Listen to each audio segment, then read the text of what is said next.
Good morning, good evening, and good afternoon. My name is Israel Canales. I am in the Bradman EDSU 534 class. My unit, which I'm collaborating with other peers in this class, is based off Hugger.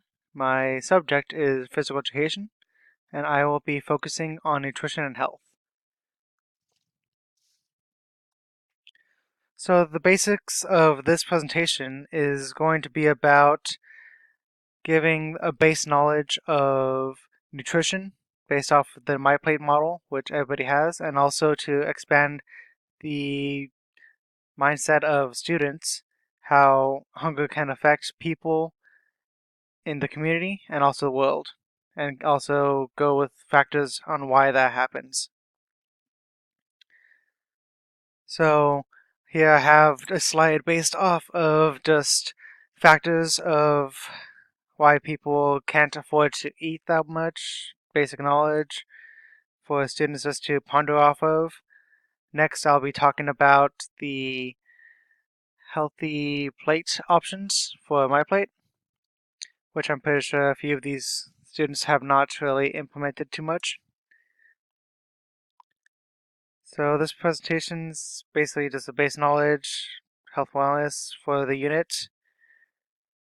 They need to know this information so then they can collaborate together on the final project, which would be a health and wellness brochure, which they will be implementing on physical, mental, and nutritional health.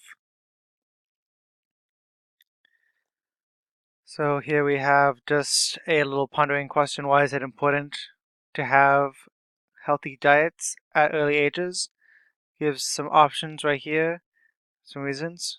Smiley face means good, better overall quality of life, more energy throughout the day. If you're feeling sluggish, that's probably because of food you're having or you just had bad sleep.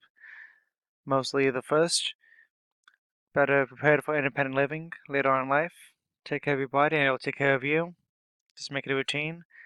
Then not so critical on this LB would be the negative sad faces, overweight, not getting enough nutrition, improper growth of body, weaker body parts due to malnutrition, and earlier mortality rates.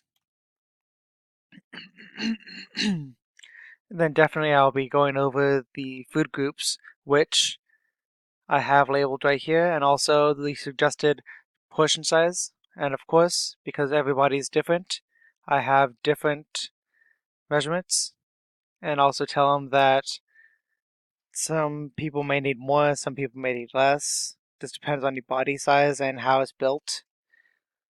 This information will be going into the quiz at the end.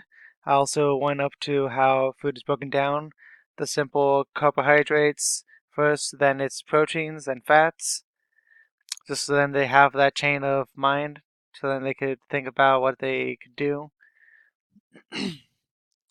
And at the end, I just have a quiz right here, which will be in the classroom section of the Google Classroom under the topic of nutrition. And that'll be it. Thank you very much.